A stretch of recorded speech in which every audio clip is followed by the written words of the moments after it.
Alors, Shalom Rocha, on est Siman Vav, seulement un petit rajout à ce qu'on a dit hier. Birkat Asher Yatzar, vous savez, il y a deux sortes de brachot. Il y a des brachot qu'on appelle Birkot HaShevach. C'est des louanges. Il y a des brachot qui sont Birkat HaNehenim. C'est une fois que j'en ai tiré profit, je fais une bracha. C'est quoi la différence? Que je ne peux pas exempter quelqu'un, par exemple, quelqu'un qui veut manger une pomme. C'est Birkat HaNehenim. Je ne peux pas faire la bracha pour lui et lui répondre Amen. C'est pas possible. Sauf si lui n'est pas capable de faire la bracha. Parce que Birkat HaNehenim, il faut que moi aussi, j'en mange. Par contre, Birkat HaShevach, une éloge pour Akadosh Baruch Hu. Alors, par exemple, c'est le mariage, c'est Birkat HaShevach, c'est le Rav qui fait la bracha, bien que lui, il est déjà marié, et il va exempter le couple qui écoute la bracha. Donc, la différence entre Birkat HaShevach et Birkat HaNehenim, c'est est-ce que quelqu'un qui n'en tire pas profit peut faire la bracha pour exempter son ami ou pas? Dans le cas où c'est un ignorant, je m'excuse. Même dans le cas où il ne connaît pas la bracha. Je ne m'en rappelle pas. Quand quelqu'un ne connaît pas la bracha, je ne m'en rappelle pas. Donc, à ça, est-ce que Birkat HaShanatza, c'est Birkat HaNehenim ou Birkat HaShevach? Alors, en principe, c'est les deux. A posteriori, c'est pour ça, des fois, j'ai un doute. Donc, bien, il y a quelqu'un qui ne sait pas, il y a qui disent qu'on peut faire la bracha pour quelqu'un d'autre. Ouais, j'ai ma grand-mère qui ne sait pas lire, elle me demande de faire Birkat HaShanatza. Ben, selon certains, puisque c'est Birkat HaShevach, on peut la faire la bracha pour l'exempter. C'est juste à savoir que c'est une Birkat HaShevach, c'est on remercie Hachem. C'est Birkat HaNehenim du plaisir qu'on a eu, qu'on s'est soulagé, mais aussi on éloge Akadosh Baruch Hu sur la chorma, sur tout ce qu'il a fait dans l'intelligence humaine, du corps humain. Mais là, ce qu'il faut savoir une chose, c'est il y a le Seder Hayom. Seder Hayom, c'est un livre, c'est un contemporain du Beit Yosef, un grand Mekoubal, qui dit la chose suivante. Il dit c'est une bracha qui a beaucoup de sodot, de romazim, beaucoup de secrets, ça veut dire beaucoup de profondeur kabbalique. Et il veut dire, il faut la faire avec kavana. Ve'yomar mina bemina kol inyanea, mot à mot. Et il dit, si quelqu'un, shalem bedeotav ou mechalkel bemishpat devarav, si quelqu'un il fait la bracha convenablement, lo yechele kol yamav, il ne sera jamais malade, ve'lo yitztarech lerofe, ve'lo lerfuotav. Il n'aura besoin ni de médecin, ni de médicaments. C'est sûr qu'il faut faire bracha. C'est connu, c'est chose qu'on savait. Seulement là, j'ai trouvé la source qui est Seder Hayom. C'est un Mekoubal contemporain du Harizal, ou peut-être même avant ou un peu après. En tout cas, contemporain à la période du Harizal, à Tzfat, il écrit ça. Deuxième chose, comme on a expliqué, peut-être on s'est mal expliqué dans Saïf Bet, que l'halakha est comme ça. Il y a deux possibilités. Si je sais que je vais passer du temps, je me suis levé le matin, ouais, je sais que je vais étudier un peu ou m'affairer un peu, c'est sûr que l'idéal, c'est quand on se lève, on doit se nettoyer après qu'on est habillé. C'est ce que Michel Moura a conclu. Ouais, après j'ai fait tout ce que je suis bien tout de suite faire toutes les brachot. Si je sais que je vais tout de suite venir à la synagogue, là il y a deux coutumes. Il y a qui font à la maison avant de sortir, et comme ça a dit le Beit Yosef, c'est Minhag Ben Sfarad. Il y en a d'autres qui préfèrent le faire à la synagogue. Ouais, parce que bon, avec toute la tefila, il y a deux coutumes. Dans ces cas-là, quand il n'y a pas c'est pas tranché, fais ce qui est mieux pour toi. Mais à savoir, par contre, que quand je sais que je vais m'occuper entre-temps, il faut toujours faire avant. Ce que je voulais dire, c'est que bien que le Shulchan Aruch il dit tout de suite, le Mishnah dit c'est pas tout de suite. C'est une fois que tu t'es douché, habillé, là tu pourras faire les brachot hashachar. Saïf Gimel, on est Birkat Elokai Neshama. C'est la bracha de Elokai Neshama. On remercie Hachem, comme vous avez dit. Ena potachat bebaruch. Vous savez, remarquez que les brachot qui sont longues, ça commence par Baruch, ensuite on répète Baruch. Ouais. Dans Shalatzar, Baruch Ata Hashem, Shalatzar Danam, et ensuite on dit Baruch Ata Hashem, Aflina Asot, deux fois Baruch. Pourquoi? Parce que c'est une longue bracha. Dans Boré Pereaet, c'est une courte bracha, on dit seulement une fois Baruch. Mais Elokai Neshama, c'est une longue bracha, alors pourquoi on ne commence pas par Baruch? Dit le Shulchan Aruch, parce que c'est Birkat HaHoda'a. C'est une bracha où on remercie Hashem. On remercie Hashem de quoi? Qui nous a redonné la Neshama le matin. Ou Birkat HaHoda'a en potachat bebaruch, kemo shematzinu bebirkat HaGeshamim, comme on a vu dans Birkat HaGeshamim.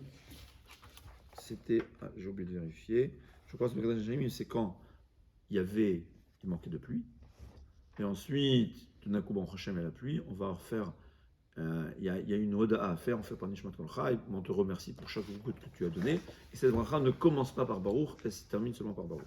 Mais ce qu'il faut savoir, c'est qu'il y a qui ne sont pas d'accord avec le Shulchan Aruch. Et donc, bien que c'est Meikaradin, c'est comme le Shulchan Aruch, il y a qui disent que oui, il faut commencer par Baruch.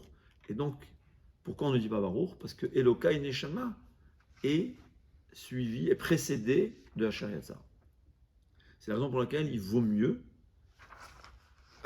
dire Asher Yatzar et tout de suite après Elokai Neshama. Je dis il vaut mieux pour être exempté des avis qui pensent qu'au fait Elokai Neshama normalement aurait dû commencer par Baruch. Ce qu'il faut savoir. Deuxième chose, quelqu'un qui a oublié de faire Elokai Neshama. Ouais. Alors là, il y a qui disent que puisqu'il a dit Baruch Hashem Mechaya Metim dans le Shemona Esrei, il a déjà remercié Hashem qui nous a ressuscités. Il ne faut pas refaire. Mais là concrètement, il dit si au moment où il faisait le Shemona Esrei, il avait l'intention de redire Elokai Neshama, donc au fait, il a voulu ne pas être exempté par le Mechaya Metim de cette bracha, il pourra refaire. Mais quelqu'un qui n'y a pas pensé, c'est ça fait brachot, il ne faudra pas faire Elokai Neshama après le Shemona Esrei. Donc évidemment, il pensait, j'ai l'intention de le faire. L'idéal en vérité, c'est de le faire avant. Des fois, on n'a pas le temps. Il faut savoir que les brachot à Shachar, on a toute la journée.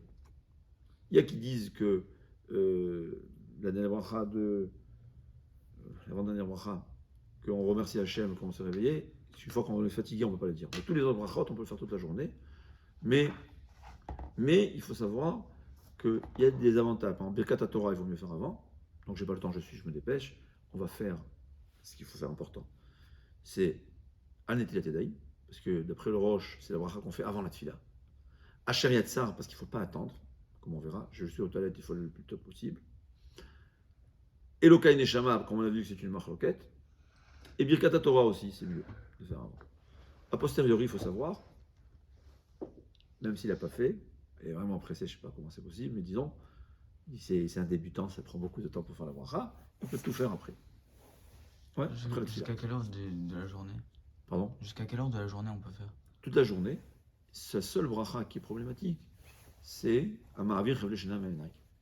Ouais, que là, il y a qui disent que si le soir tu es encore fatigué, tu ne peux plus remercier Hachem, que ce matin, j'étais plus fatigué. Avant de me coucher, je peux faire les brachot, les birkat hashachar. Quelqu'un qui a oublié, je pense. Oui.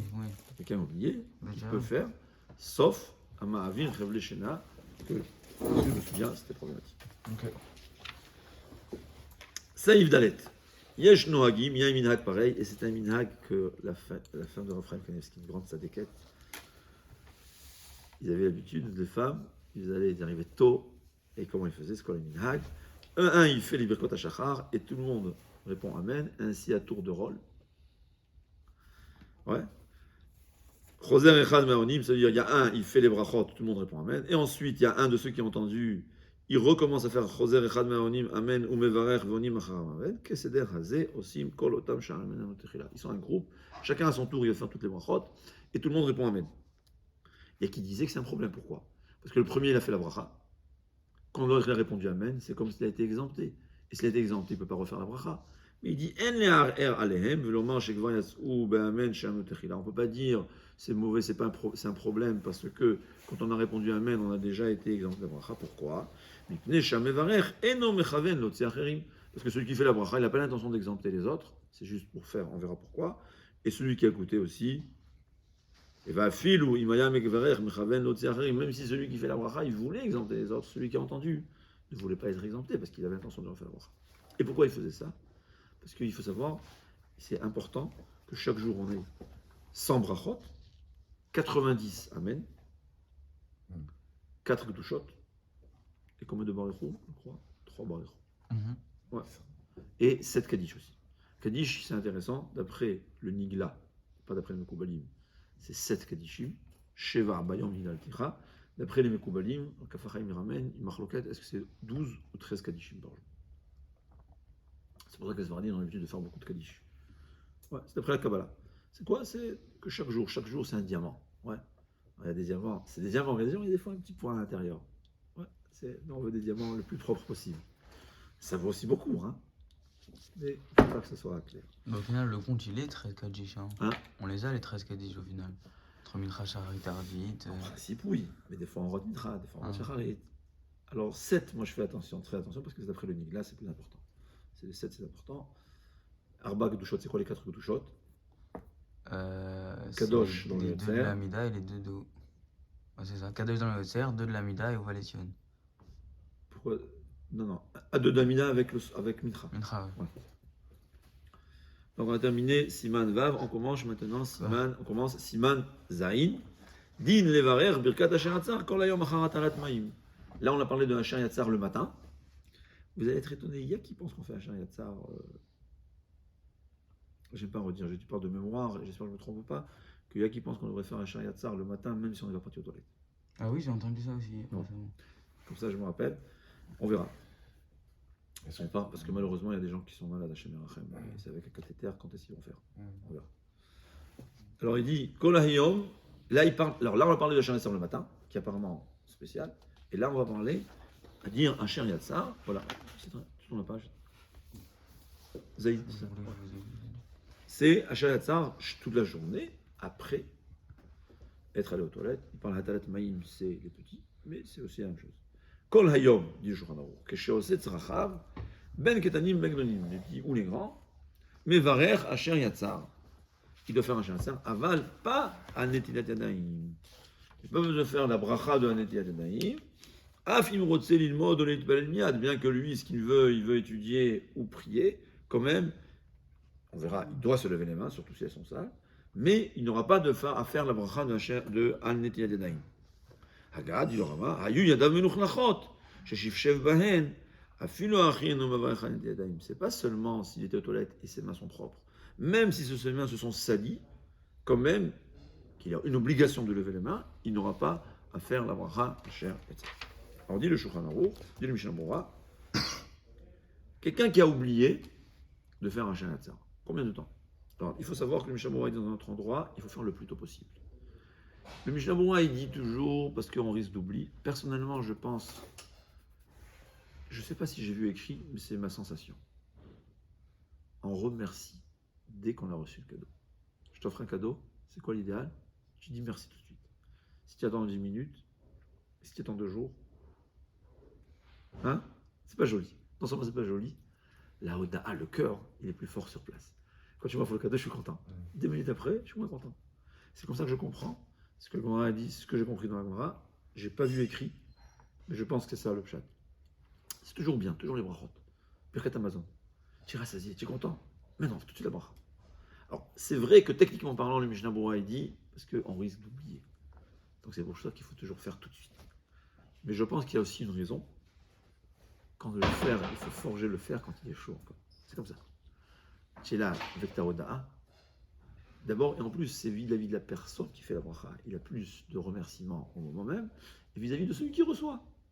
C'est ce qui est raoui. C'est ce qu'il devrait faire tout de suite en remercier. Donc aussi la même chose, il faut faire le plus tôt possible. Mais si j'ai oublié, jusqu'à quand je peux, là, il est marqué dans Sfaradim et les Ashkenazim. D'après les Ashkenazim, le Mishnah Berurah, il dit tu as jusqu'à la prochaine fois que tu as envie d'aller aux toilettes.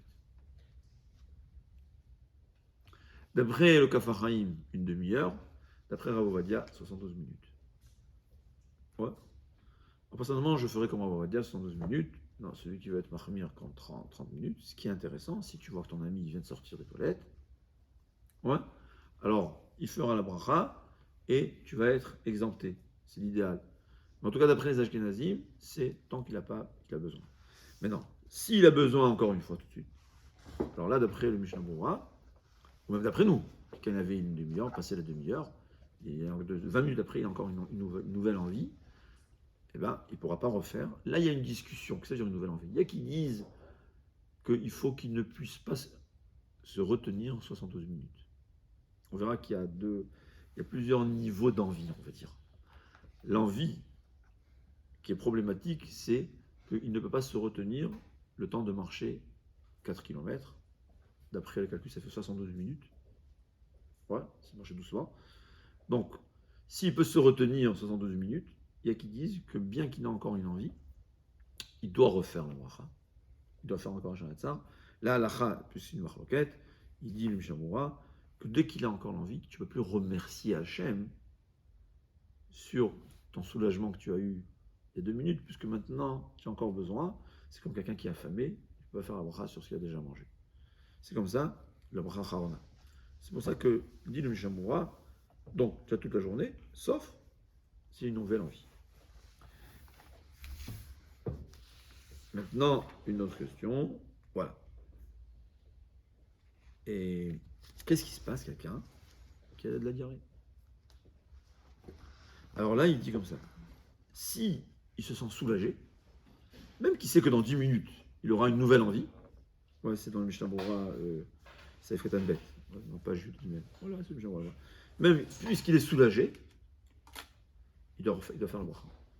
Mais s'il s'est passé 10 minutes, il a une nouvelle envie, il ne pourra plus faire le bracha. Ouais. Mais dès qu'il se sent soulagé, bien qu'il sait qu'il va devoir aller. Par contre, si il n'est pas soulagé, il sent constamment cette envie-là, il devra attendre à la fin. Le problème qui se passe, c'est ce qui ramène ici. Il y a des fois, il est la nuit, ouais, surtout dans le temps. Bon, c'était des fois, il faut comprendre comment ils étaient dans le temps. Ouais, ils étaient habillés, ils étaient sans habit du tout. Pour faire la bracha, c'est problématique. Ouais. Les gens ne comprennent pas comment on vivait dans le temps, quand il y a un froid, il faisait moins 20 ou moins 30 dehors. Et les gens, ils n'avaient pas de pyjama, en fait. Ils n'avaient rien. Et tu ne peux pas faire la bracha. Pour faire la bracha, il fallait s'habiller. Ou quelqu'un qui est au Beth Merchatz, dans le bain public. Il a fait ses besoins plusieurs fois. Comment il va faire? À chaque fois, il va aller sortir, s'habiller pour faire la Shanatza, retourner. Alors, il y a un Imoutz-Rout. Normalement, théoriquement, si on voit les textes, eh ben oui. Ouais, il faut à chaque fois aller, sortir, s'habiller et faire la bracha. Dans le bain public, dans le temps, ça avait été 1h30 quand même, ouais. C'était dans le hammam, il a besoin de plusieurs heures. Voilà. Mais il y a un Imoutz-Rout que comme il sait que c'est comme une entité, je ne sais pas comment le dire, j'ai vu dans le livre, il ramène, c'est quoi un Imoutz-Rout? C'est des choses que les gens font, on essaie de comprendre pourquoi c'est permis. Il a un Imoutz-Rout de se permettre, mais c'est sûr que l'idéal, c'est de refaire à chaque fois. C'est vrai que c'est difficile de se rhabiller à chaque fois. Je ne sais pas si je le ferai. En tout cas, c'est ce qu'il dit. Qu'est-ce quoi encore? Ouais, très intéressant. Quelqu'un qui il a mangé et il doit faire bracha harona, en tout temps il a besoin d'aller aux toilettes. Alors il doit aller d'abord aux toilettes. Maintenant il a deux brachot devant lui.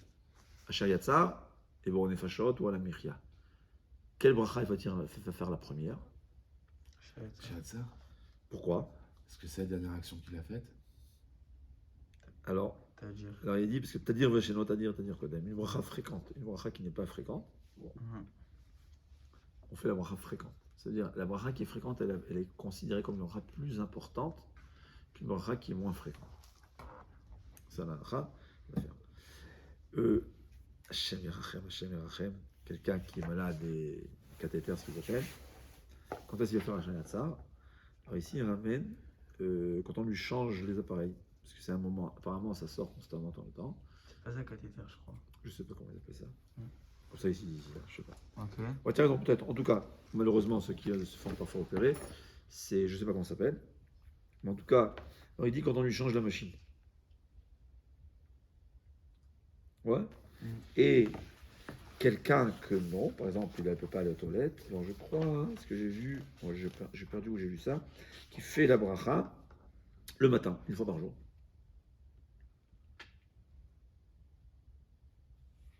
Où j'ai vu ça.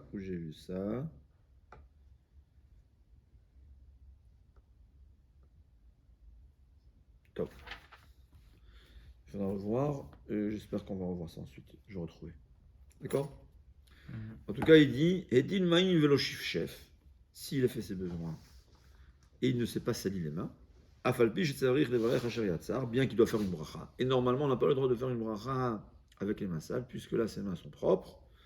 En Tzarich Letoladav, il n'a pas besoin de se laver les mains. Et là, Mishum Lekiyut ou Mishum Ikon, c'est comme dire, c'est mieux pour nettoyer ses mains. Ou Ikon Likat Elorkecha Israël, quand tu fais une bracha, il faut être propre, mais sinon, c'est pas obligé. Par contre, s'il est sali, si c'est sali, c'est sûr qu'il doit se nettoyer.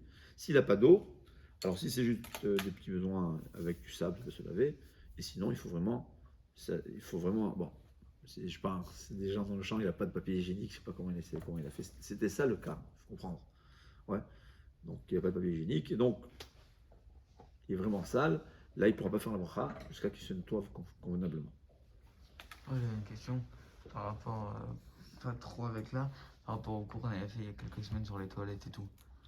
ou le fait que ça restait ou que ça restait pas et tout. Et ben, si maintenant, euh, vous savez, les urinoirs, ça reste pas en fait, même pas une seconde. Ça va direct, il n'y a même pas une seconde, ça reste.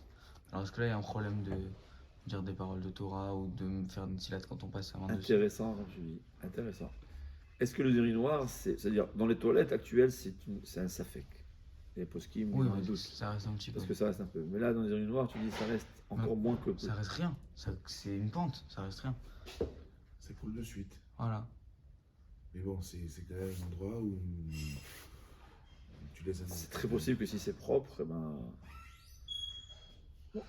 C'est pas vraiment. Je sais pas si on peut faire un dilatoire à l'intérieur. Je pense pas, parce que c'est. Mais c'est-à-dire, il veut dire quelqu'un qui a rentré ses mains, est-ce qu'il aura besoin de se faire sentir Voilà. de laver.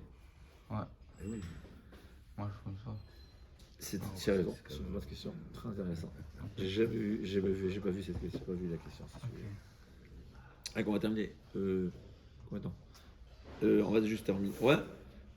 Saïf Gimel, Etin Maïm Vessiar d'Atom Ilatin Maïm, c'est le Shulchan Aruch très intéressant. Il dit quelqu'un qui a fait ses besoins, Vessiar d'Atom Ilatin Maïm, il en a plus besoin, c'est-à-dire il a décidé de ne plus, c'est-à-dire il s'est soulagé. Et ensuite, il a eu un nouveau besoin. D'après le Shulchan Aruch, il faudra faire 2 fois à Shariatzar. Ça se rattrape. Ça dit le Shulchan Aruch, mais la halakha n'est pas comme ça, parce que personne n'est d'accord avec le Shulchan Aruch.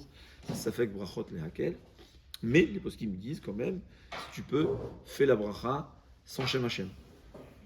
Ouais. Il était une fois aux toilettes, il a oublié, il a fait une deuxième fois.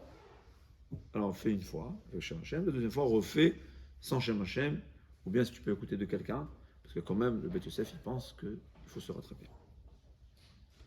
En shi'ur le'ashtin ma'im, qui a filoltipa achat chayav levarech, même si c'est une goutte, il faut faire Hashayat. Pourquoi? Parce que s'il n'avait pas la possibilité de dégager même cette goutte, Ayakashelo, il aurait souffert, Vechayav Leodot, il est obligé de remercier. Donc on voit déjà que c'est une mitzvah de Leodot à Hachem. Donc qu'est-ce que ça veut dire? Alors tout le monde ici, il est déjà aux toilettes, il y a des restes qui sont restés à l'extérieur, c'est pas sorti de la vessie. On parle qu'il est sorti une goutte de la vessie. Mais si c'est déjà sorti de la vessie, mais ensuite ça coule, surtout chez les hommes je parle, alors il n'a pas besoin de refaire un Shariatzar, parce qu'on parle du moment. Mais là, même si c'est une goutte de parfois, il faut quand même refaire Asher Yatzar. C'est ce qu'il dit le Shulchan Aruch. Donc je voudrais juste revoir pour ceux qui sont malades.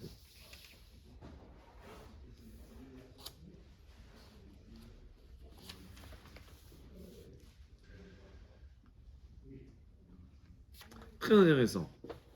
Le Chida, il dit comme ça. Il dit, ça c'est une halakha importante. Quelqu'un, il a fait un chariat, il a fait une fois, il est aux toilettes, deuxième fois aux toilettes, donc il a fait la première fois un chariat ça, et la deuxième fois, il a oublié, il a commencé. Bon, quand un Hashem, un chariat ça, dit le Chida, il peut continuer avec Shem Hashem. Pourquoi? Parce que selon le Beth Yosef, tu devais faire une deuxième fois, donc tu peux compter sur le Beth Yosef et continuer, terminer avec Shem Hashem, vous avez dit.